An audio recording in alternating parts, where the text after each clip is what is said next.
जय हिंद। स्वागत है आपका हमारे YouTube चैनल गुरु क्लासेस में। इस वीडियो में हम पढ़ेंगे प्रश्नावली 2.4 के 6 से लेकर के 10 तक के सवालों को। इसकी पहले की वीडियो में हमने प्रश्न क्रमांक 1 से लेकर के 5 तक के सवालों को हल किया था। यदि आपने वह वीडियो नहीं देखी है तो लिंक आपको डिस्क्रिप्शन में दे दी है, आप उस लिंक पर जाकर के उन सवालों को समझ सकते हैं। चलिए सवाल शुरू करते हैं। महुली गांव में एक तंग आयताकार भूखंड विद्यालय बनाने के लिए सुरक्षित है। सवाल थोड़ा बड़ा है तो इसे हम एक एक लाइन करके अच्छे से समझेंगे। सबसे पहले देखते हैं कि आयताकार ये कहलाता क्या है। एक ऐसी आकृति, एक चार भुजाओं वाली एक ऐसी आकृति जिसमें आमने सामने की भुजाएं बराबर होती हैं, उसको कहते हैं आयत। तो एक आयताकार भूखंड विद्यालय बनाने के लिए सुरक्षित है। ये जो जमीन है, आयताकार जमीन है, जो भूखंड है, उस पर एक विद्यालय बनाना है। इस भूखंड की लंबाई और चौड़ाई में 11:4 का अनुपात है। लंबाई और चौड़ाई का अनुपात कितना दिया गया? 11 और 4 का। जब भी अनुपात दिया रहता है उसके साथ हम x लिख देते हैं। तो लंबाई कितनी हमारी 11 अनुपात में, इसलिए इसके साथ क्या लिख देंगे हम? x। इसी तरह चौड़ाई है 4 अनुपात में, इसलिए इसके साथ भी लिख देंगे हम x। तो ये हो गया। इसके बाद है गांव पंचायत को इस भूखंड की बाढ़ कराने में 100 रुपए प्रति मीटर की दर से। अब यहाँ पर देखिए, यहाँ लिखा है बाढ़। बाढ़ का मतलब होता है तो चारों साइड तार लगा दिए जाते हैं, उसको हम बोलते हैं बाढ़। तो गांव वालों को इस जमीन के, इस भूखंड के चारों तरफ क्या लगानी है? बाढ़ लगानी है। ठीक है, कितने रुपए मीटर के हिसाब से? 100 रुपए प्रति मीटर। प्रति का मतलब होता है एक। इसका मतलब है कि एक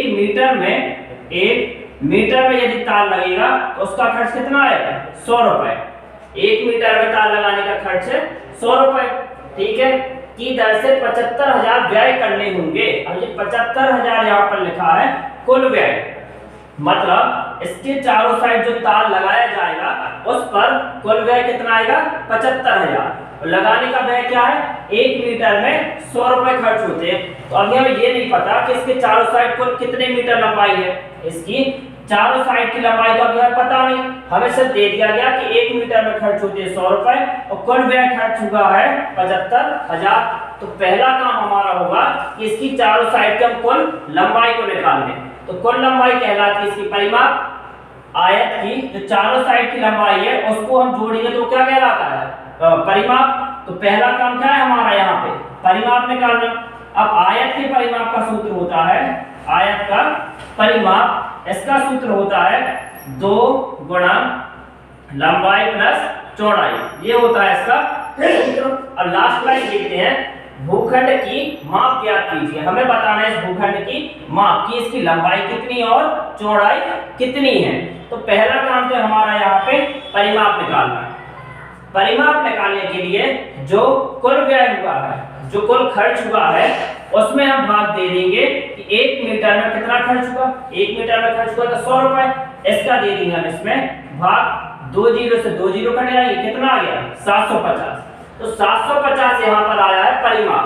परिमाप मतलब कि इसकी चारों साइड की कुल लंबाई कितनी आई हमारे पास? 750। ठीक है, इसके बाद हम निकाल लेंगे यहाँ पर इसकी लंबाई और चौड़ाई। तो अब करते हैं अपने सवाल को हल। यहाँ हम लिखेंगे, माना कि आयताकार भूखंड की लंबाई बराबर कितनी हो जाएगी? अनुपात में दिया गया इसलिए यहाँ क्या लिख देंगे हम? 11x। जब भी कोई संख्या अनुपात में हो तो उसके साथ x लगा देते हैं। इसके बाद चौड़ाई कितनी है? 4। तो 4 के साथ क्या लिख देंगे हम? x। तो ये तो अभी हमने इसको x के रूप में लिख लिया। अब हम निकालते हैं पहले अपना परिमाप। तो लिखेंगे आयताकार भूखंड का परिमाप बराबर, परिमाप कैसे निकालेंगे? जो कुल व्यय हुआ कितना हुआ? कुल व्यय। इसमें किसका भाग दिए हैं? तो 1 मीटर में कितना व्यय होगा। तो यहाँ लिख देंगे हम 1 मीटर में हुआ व्यय। तो कुल व्यय कितना दिया गया यहाँ पर? 75,000। और 1 मीटर में व्यय कितना होगा? 100 रुपए। तो नीचे लिख देंगे यहाँ पर हम 100। भाग दे देंगे, 2 जीरो से 2 जीरो कट जाएंगे, यहाँ बचेगा आपका 750 मीटर। यहाँ पर क्या में आएगा, इकाई होगी इसकी मीटर, क्योंकि परिमाप क्या में आएगा यहाँ पर मीटर में। अब इसके बाद सूत्र लगाएंगे अब आयत का परिमाप। आयत का परिमाप इसका सूत्र होता है बराबर 2 गुणा लंबाई, या यहाँ लिख देंगे 2 कोष्टक लंबाई घन चौड़ाई। अब हम अपने मानों को रख देंगे। देखिए जो चीज दी गई उसी के नीचे लिखेंगे। परिमाप अभी हमने निकाल लिया, तो ये 750 कहाँ लिखेंगे हम, परिमाप के नीचे, बराबर 2 लंबाई हमने कितनी मानी यहाँ पर 11x प्लस चौड़ाई को माना हमने 4x। अब 750 बराबर 2, 11 और 4 मिलकर कितना बनेंगे 15x, यहाँ पर लिख देंगे हम 15x। अब हम यहाँ पर कोष्टक तोड़ेंगे। कोष्टक तोड़ने का मतलब होता है संख्या का गुणा करना, तो लिखेंगे 750 बराबर 15 का गुणा 2 से करेंगे तो आएगा 30x। यहाँ पर जब भी कोष्टक हम तोड़ते हैं तो क्या करते हैं, वहां पर हम गुणा। अब यहाँ पर आप देखिए हमने आपको बताया था जो चर संख्या होती है उसको हम हमेशा बाईं तरफ लिखते हैं, तो हम इसको पलट कर लिख देंगे 30x हम इस तरफ लिख देंगे बराबर 750 हम यहाँ लिख देंगे। अब 30 और x ये दोनों काय में लिखिए गुणा में, क्यों, क्योंकि इनके पीछे कोई चिन्ह नहीं है। जब भी कोई चिन्ह ना हो तो वहां हमेशा गुणा का चिन्ह होता है, तो गुणा बदल जाता है भाग में, तो आएगा x बराबर 750 बटा 30, 0 से 0 कट जाएगा, 3 का भाग 7 में देंगे 2 बार में 1 बचेगा, 15 में देंगे तो 5, x का मान कितना आ गया हमारा 25।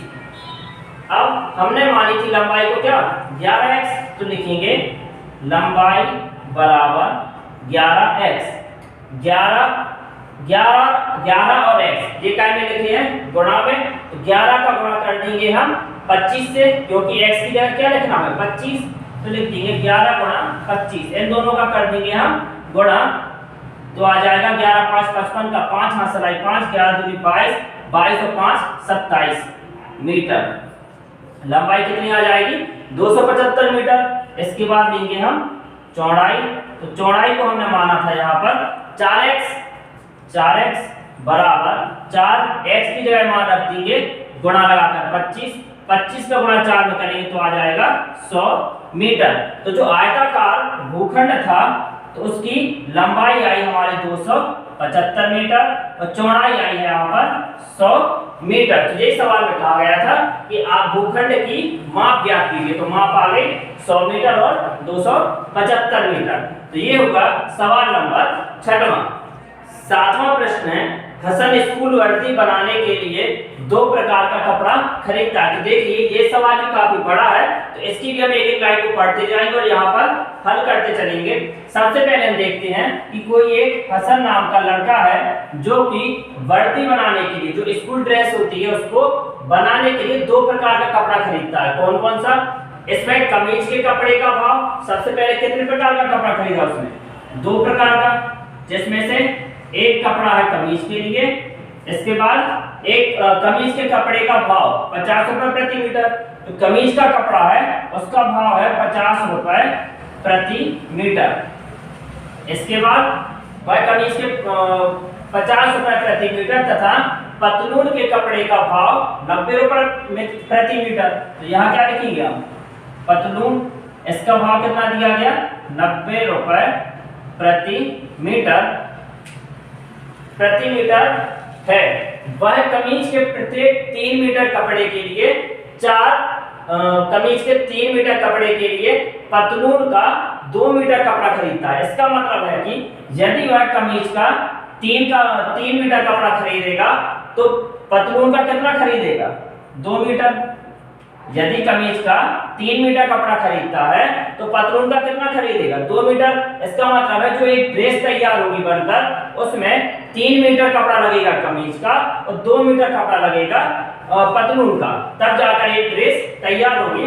2 मीटर कपड़ा खरीदता वह इस कपड़े को क्रमशः 12% तथा 10% लाभ पर बेचकर, जो उसने कपड़ा खरीदा है अब उसे वो कितने पर बेच रहा, कमीज के कपड़े को बेच रहा 12% के लाभ पर और पतलून को बेच रहा वो 10% लाभ पर बेचता है। तो उसे 36,600 प्राप्त करता है। इस भाव से यदि उसने मतलब इतना लाभ लेकर के उसने कपड़ा बेचा तो उसे कुल मिलाकर कितने रुपए मिलेंगे? 36,600 रुपए प्राप्त करता है। उसने पतलूनों के लिए कितना कपड़ा खरीदा? देखिए ये हो गया पूरा सवाल अपना। इसमें हसन नाम का लड़का है जो कि दो प्रकार के कपड़े लाया, एक लाया कमीज के लिए और एक लाया पतलून के लिए। कमीज के कपड़े का रेट है 50 रुपए प्रति मीटर, पतलून का रेट है 90 रुपए प्रति मीटर। यदि वह कमीज के लिए 3 मीटर कपड़ा खरीदता है तो पतलून का कितना खरीदेगा? 2 मीटर। इसके बाद कमीज का जो कपड़ा है उसे बेचा उसने 12% के लाभ से और पतलून को बेचा उसने 10% के लाभ से, तब उससे कुल प्रॉफिट हुई, कुल फायदा 36,600 रुपए का। अभी हमें इसमें ये पता नहीं है कि उसने कमीज का टोटल कितना कपड़ा खरीदा, उसने कमीज का कुल कितने मीटर कपड़ा खरीदा और पतलून का कुल कितने मीटर कपड़ा खरीदा। सबसे पहले हम यहाँ लिखेंगे हल। माना कि कमीज तथा पतलून के कपड़े का अनुपात कितना दिया गया यहाँ पर? 3:2। जैसे यहाँ पर लिखा था कि यदि कमीज का 3 मीटर कपड़ा खरीदेगा तो पतलून का कितना खरीदेगा? 2। तो ये क्या दिया गया उसका? अनुपात। तो यहाँ हमने लिख दिया कि माना कि कमीज तथा पतलून के कपड़े का अनुपात है 3:2। अब हमने आपको बताया था कि जब भी अनुपात दिया रहता है तो उसके साथ लगा देते हैं हम x। तो यहाँ लिखेंगे हम कुल कमीज। तो हम यहाँ क्या लिख देंगे? 3x, क्योंकि अभी तो पता है नहीं कमीज का कपड़ा है कितना। तो हमने यहाँ क्या लिख दिया? 3x। अनुपात इसके साथ लिख देंगे हम x। नीचे लिखेंगे हम कुल पतलून। तो पतलून का अनुपात कितना दिया गया यहाँ पर? 2। तो लिख देंगे हम 2x। अब लिखेंगे हम कुल कीमत। जो 3x हमारा कपड़ा आया, इसको ऐसे समझ लीजिए जैसे इसमें दिया गया था कि जो 1 मीटर कपड़ा है उसका मूल्य कितना है? 50 रुपए। 1 मीटर कपड़े का मूल्य है 50 रुपए। यदि हमने कहा कि उसके पास 30 मीटर कपड़ा है, कुल कपड़ा कितना है उसके पास? 30 मीटर। तो यदि 1 मीटर है 50 का तो 30 मीटर कितने का होगा? इसमें आप कितने का गुणा कर देंगे? 50 का। तो आ जाएगा यहाँ पर 1500। इसी तरह हमने यहाँ पर लिखा, हमने यहाँ कितना मान लिया कि उसके पास कुल कमीज का कपड़ा कितना है? 3x। तो 3x में हम किसका गुणा कर देंगे? 50 का। तो हमारे पास अभी उसका मूल्य पता चल जाएगा कि कितना उसका मूल्य है। तो यहाँ लिखेंगे अब हम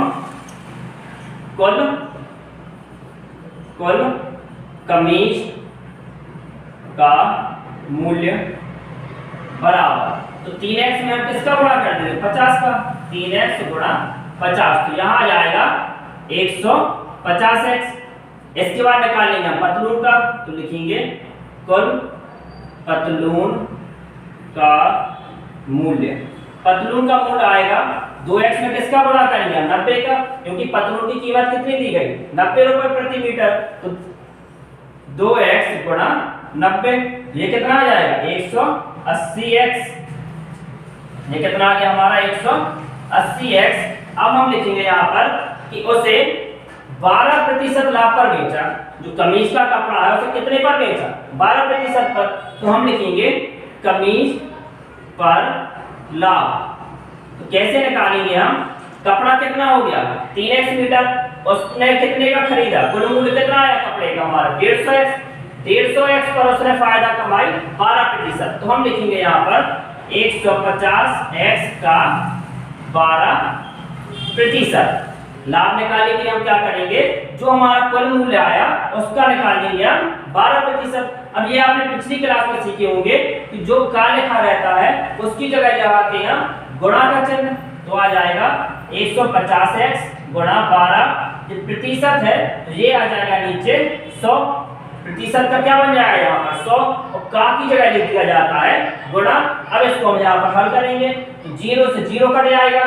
2 का भाग 12 में देंगे तो 6 बार में, नीचे देंगे तो 5 बार में। अब 5 से यहाँ पर हम 15 को काट देंगे तो 5 × 3 = 15। तो कितना आ जाएगा? 6 × 3 = 18x। तो अभी ये किसका लाभ आ गया हमारा? कमीज का। अब हम निकालेंगे कमीज पर व्यय। अब हम निकालेंगे उसने कमीज कितने रुपए में बेची, बेचने को हम कहते हैं विक्रय मूल्य। तो यहां हम लिखेंगे अब कमीज का विक्रय मूल्य। विक्रय मूल्य कैसे निकाला जाता है? अब हम यहाँ पर क्या करेंगे, जो क्रय मूल्य है, क्रय मूल्य मतलब होता है खरीदना। क्रय मूल्य कितना था? 150x। इसका मतलब क्या होगा कि उसने इतने रुपए में खरीदा। इसके बाद फायदा ले लिया उसने 18x। तो विक्रय मूल्य कैसे होगा? जैसे आपने कोई बाजार से पेन खरीदा 10 रुपए का, उसके बाद उसे 2 रुपए की फायदे पर बेचा, 2 रुपए का फायदा होगा, तो हम कहेंगे पता विक्रय मूल्य कितना होगा? तो आप कहोगे 10 का खरीदा है, 2 रुपए उसमें फायदा हुई, तो कितने का बेचा आपने? 12 रुपए का। इसी तरह हम यहाँ पर लिखेंगे विक्रय मूल्य कैसे निकालेंगे? जो यहाँ पर 150x आया था उसमें हम जोड़ देंगे 18x को। ये हमारा क्या था? क्रय मूल्य। और 18x क्या आ गया यहाँ पर? लाभ। इन दोनों को हम जोड़ देंगे, यहाँ पर x का x आ जाएगा, 8 में 0 जोड़ेंगे तो 8, 5 में 1 जोड़ेंगे तो 6 और 1। तो ये क्या आ गया अभी हमारा विक्रय मूल्य? किसका आ गया? ये कमीज का। यहाँ लिखेंगे हम रुपए। अब हम निकालेंगे पतलून का लाभ। पतलून का क्या निकालेंगे? पहले लाभ, उसके बाद निकालेंगे हम उसका विक्रय मूल्य। यहाँ लिखेंगे हम पतलून का, कोई पतलून का मूल्य आ गया था, अब लिखेंगे हम यहाँ पर पतलून पर लाभ। पतलून पर लाभ। तो यहाँ पर कितना आया था हमारा? 180x। पतलून का मूल्य कितना आया था? 180x। इस पर उसने लाभ कितना लिया? 10%। तो हम निकालेंगे 180x का 10%। यहाँ लिखेंगे हम 180x का 10%।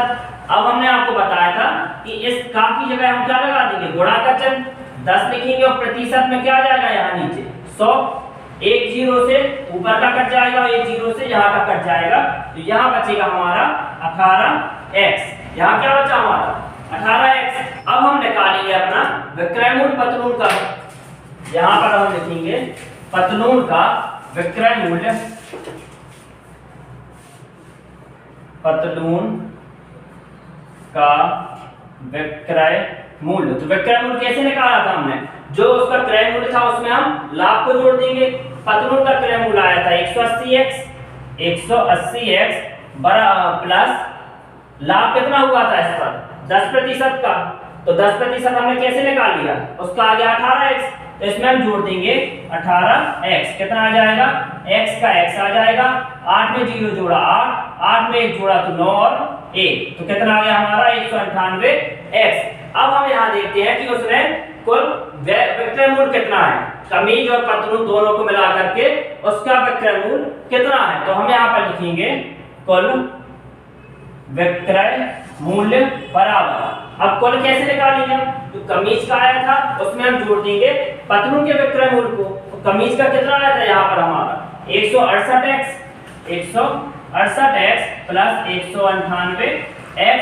इन दोनों को हम जोड़ेंगे, x का तो x आ जाएगा, 8 में 8 जोड़ा तो आ जाएगा 16, 6 में 9 जोड़ेंगे तो आएगा 15, 15 और 1 हासिल तो आएगा 16 का 6 हासिल आइए, 1 में 1 जोड़ा तो 2 और 1 हासिल 3। तो ये क्या आ गया हमारा?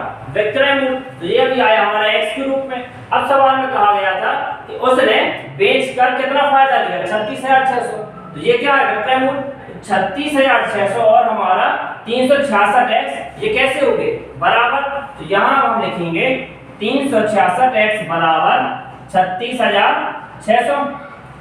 ये दोनों काय में लेके यहाँ पर गुणा में, गुणा से संख्या बदल जाती है, भाग में तो आ जाएगा 366। नीचे 366 का भाग देंगे, इसमें तो जाएगा 100 बार में। x का मान कितना आ गया हमारा? 100। x का मान आ गया यहाँ पर हमारा 100। अब हमें मान निकालना था सिर्फ पतलून का। तो यहाँ लिखेंगे हम पतलून का अनुपात कितना आया था हमारा? 2x। x की जगह यहाँ क्या रख देंगे हम? 2। x की जगह मान रख देंगे हम 2। तो यहाँ लिखेंगे अब, लिख देंगे पतलून के लिए, उसने पतलून के लिए कितना कपड़ा खरीदा। तो यहाँ लिखेंगे हम पतलून के लिए कपड़ा खरीदा। तो इसको हमने क्या माना था यहाँ पर?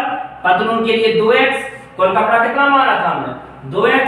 तो लिखेंगे 2x बराबर 2 की जगह 2, इन दोनों के बीच में चल रहा गुणा था तो लगा देंगे गुणा, x की जगह मान कितना रख देंगे हम 100, तो लिख देंगे यहाँ पर 100, 2 का गुणा 100 से करेंगे तो आएगा 200।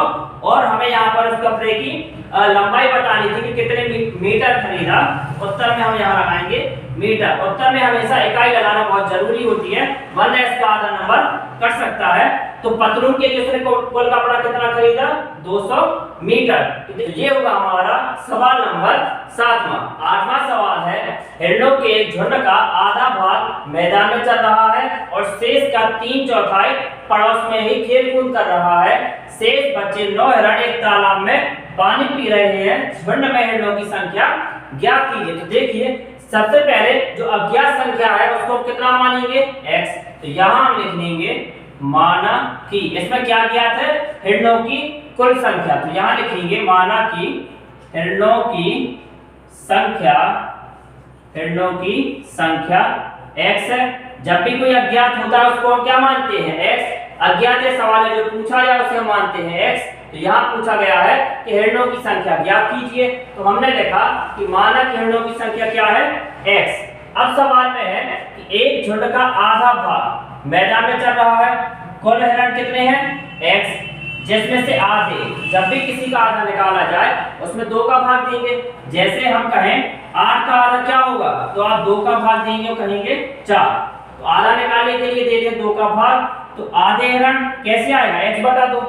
x का आधा कैसे निकालेंगे, x में हम 2 का भाग देकर, तो आधा भाग मैदान में चल रहा है और शेष का 3/4, शेष का मतलब होगा जो आधे हैं इनको निकाल करके। तो कैसे निकालेंगे, कुल में से किसको घटा देंगे x/2, जो कुल हिरण है उनमें से हम x/2 को निकाल देंगे तो क्या बचेगा उसका शेष हिरण कितने बचे x - x/2, शेष का 3/4, इसका भी क्या निकालना है 3/4।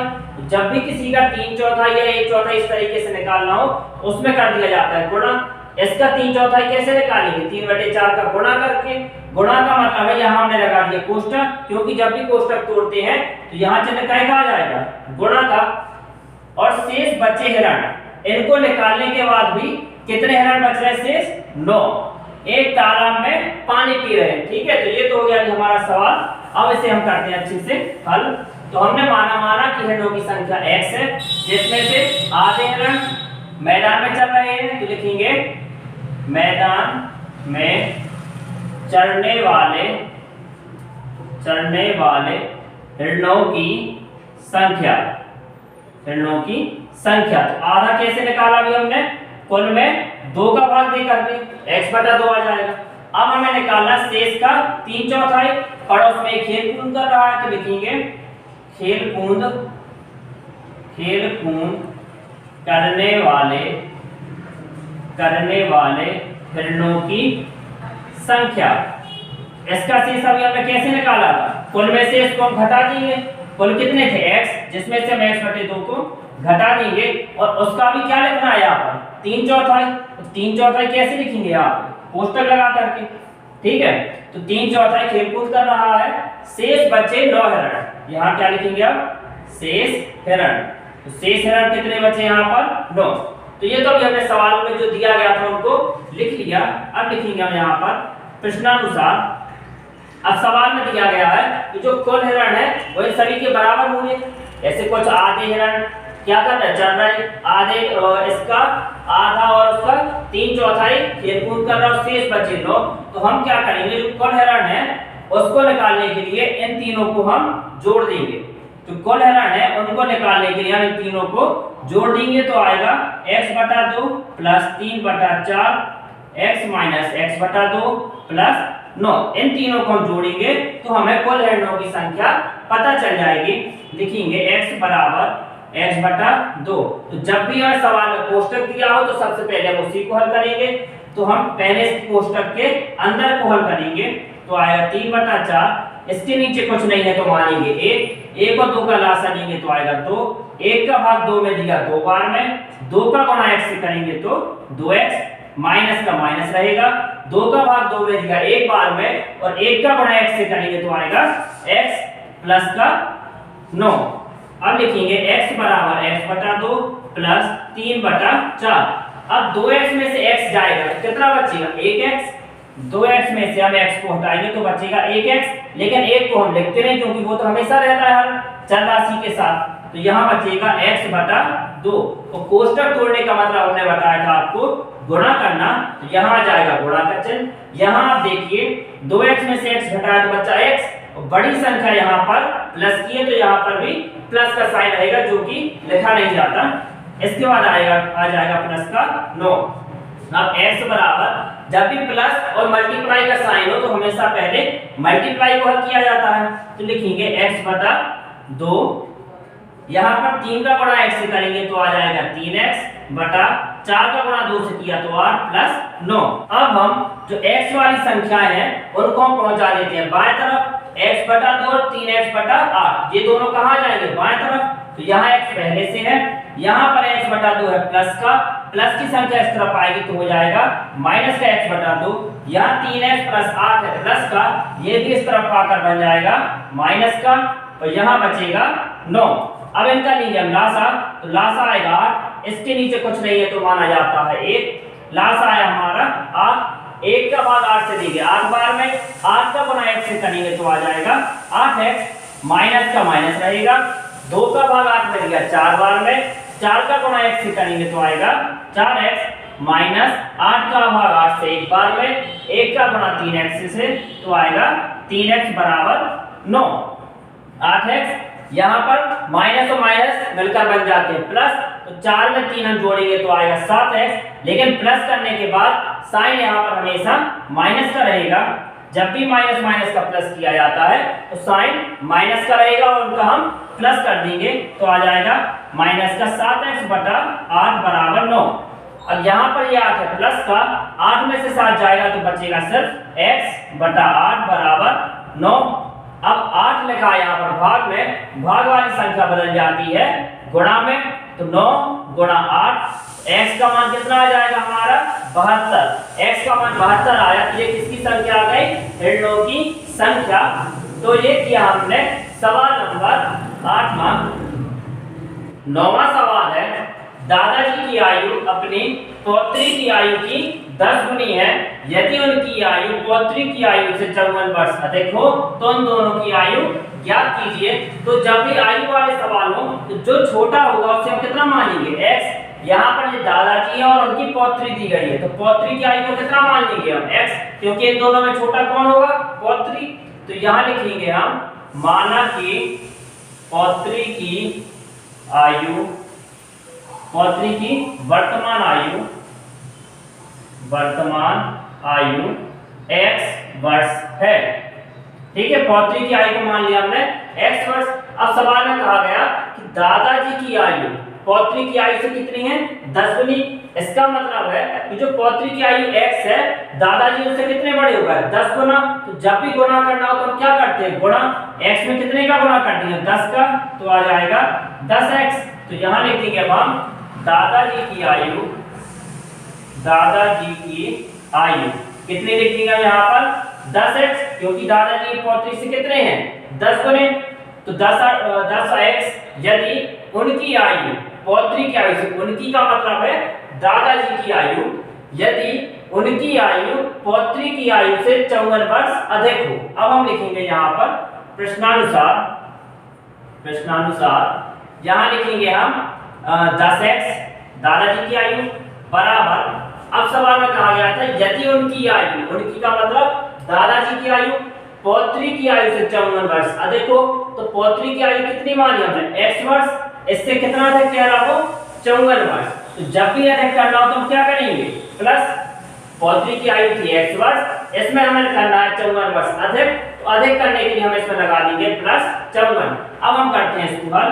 तो जब भी x दाएं तरफ और बाएं तरफ दोनों तरफ दिए गए हो तो हम हमेशा किस तरफ लिख लेते हैं उसको बाईं तरफ। x को लाएंगे हम इस तरफ, यहाँ पर x है प्लस का, इस तरफ आकर हो जाएगा माइनस का, यहाँ बचेगा 54। 10x में से x जाएगा तो बचेगा 9x बराबर 54। 9 और x ये दोनों लिखे हैं गुणा में, गुणा वाली संख्या बदल जाती है भाग में, तो यहाँ आ जाएगा 9, नीचे 9 का भाग 54 में देंगे तो जाएगा 6 बार में, x का मान कितना आ गया 6, और x हमने माना था यहाँ पर पौत्री की आयु को, तो यहाँ लिखेंगे पौत्री की आयु x बराबर 6 वर्ष। अब हमें तो आयु दोनों की निकालनी है, तो दादाजी की आयु को क्या माना था हमने 10x, तो लिखेंगे दादाजी की आयु कितनी मानी थी हमने 10x। 10x का मतलब होगा यहाँ पर कि 10 का गुणा किस में कर दीजिए हम x में, x आया यहाँ पर 6, 10 गुणा 6, दादाजी की आयु आई 7 वर्ष और पौत्री की आयु आई 6 वर्ष। तो ये हुआ हमारा सवाल नंबर 9।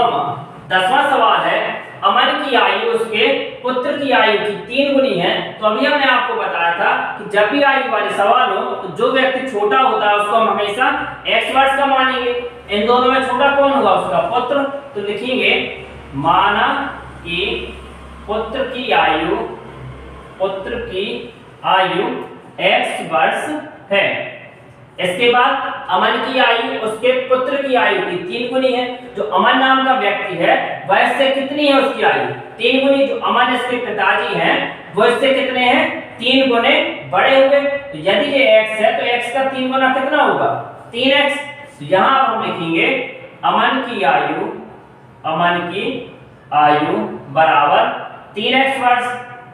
अब आगे सवाल है 10 वर्ष पहले उसकी आयु पुत्र की आयु की 5 गुनी थी। तो जब भी पहले निकालना तो क्या करेंगे माइनस। जैसे यदि हमने आपसे कहा कि अभी अमन की वर्तमान आयु 50 वर्ष है, तो बताइए इससे 10 वर्ष पहले इसकी आयु कितनी थी। तो पहले निकालने के लिए आप क्या करेंगे यहाँ पर -10 तो आ जाएगा 40। इसी तरह हम यहाँ पर भी लिखेंगे 10 वर्ष पहले अमन की आयु। तो पहले निकालने के लिए हम क्या करेंगे माइनस। अभी उसकी आयु किससे दी गई 10 वर्ष पहले उसकी आयु पुत्र की आयु थी, तो पुत्र की आयु है x वर्ष। इससे कितना निकालना है 10 वर्ष पहले का, तो यहाँ क्या लगा देंगे -10। पुत्र की आयु की 5 गुनी। अब ये जो x -10 आया इसका भी कितना लिखना है 5 गुना। तो गुणा लिखने के लिए हम क्या करते हैं हमेशा गुणा लिखने के लिए हम हमेशा क्या करेंगे कोष्ठक के बाहर लिख देंगे संख्या को। अब आगे सवाल है दोनों की वर्तमान आयु ज्ञात कीजिए। तो यहाँ लिखेंगे अब हम प्रश्नानुसार। यहाँ पर अमन की आयु है 3x, तो ये भी अमन की आयु दी गई, तो ये दी गई अमन की आयु 10 वर्ष पहले की। तो यहाँ लिख देंगे 5x - 10। अब यदि हम 10 वर्ष पहले की यहाँ पर निकालेंगे तो यहाँ भी हम -10 लगाएंगे, तब दोनों तरफ का संतुलन बराबर होगा। यहाँ लिखेंगे अब हम 3x - 10। अब हम पहले किसको हल करेंगे कोष्ठक को। कोष्ठक तोड़ने का मतलब होता है गुणा करना। 5 का गुणा x से करेंगे तो आएगा 5x माइनस 5 का गुणा 10 से किया तो 50। अब हम x वाली संख्या को इस तरफ ले आएंगे तो हो जाएगा 3x। यहाँ पर ये प्लस का है, इस तरफ आकर हो जाएगा माइनस का 5x बराबर यहाँ ये -50, तो -10 उस तरफ जाकर हो जाएगा प्लस का 10। 5 में से 3 जाएगा तो बचेगा 2x। बड़ी संख्या माइनस की है तो यहाँ भी माइनस लगेगा बराबर 50 में से 10 जाएगा तो बचेगा 40। बड़ी संख्या माइनस की तो माइनस। अब ये दोनों लिखे यहाँ पर गुणा में, और गुणा बदल जाता है भाग में। माइनस से माइनस कट जाएगा, 2 का भाग 40 में दिया तो 20 बार में x का मान आ गया हमारा 20। x हमने किसकी आयु को माना था पुत्र की, तो ये लिख लिया आयु पुत्र की। यहाँ लिखेंगे पुत्र की आयु x बराबर 20 वर्ष। अब आयु हमें दोनों की निकालनी है। अमन की आयु कितनी मानी 3x, तो लिखेंगे अमन की आयु बराबर 3x। x की जगह मान रख देंगे 20 का, और 3 और x ये दोनों लिखे हैं गुणा में, तो यहाँ लगाएंगे गुणा 20 बराबर 60 वर्ष। तो अमन की आयु आई 60 वर्ष और पुत्र की आयु आई 20 वर्ष। तो ये किया हमने सवाल नंबर 10वां। आज हमने पढ़े प्रश्नावली 2.4 के 6 से लेकर के 10 तक के सवालों को। यदि आपको सवाल अच्छे से समझ में आए हो वीडियो को लाइक शेयर और चैनल को सब्सक्राइब जरूर करें। जय हिंद।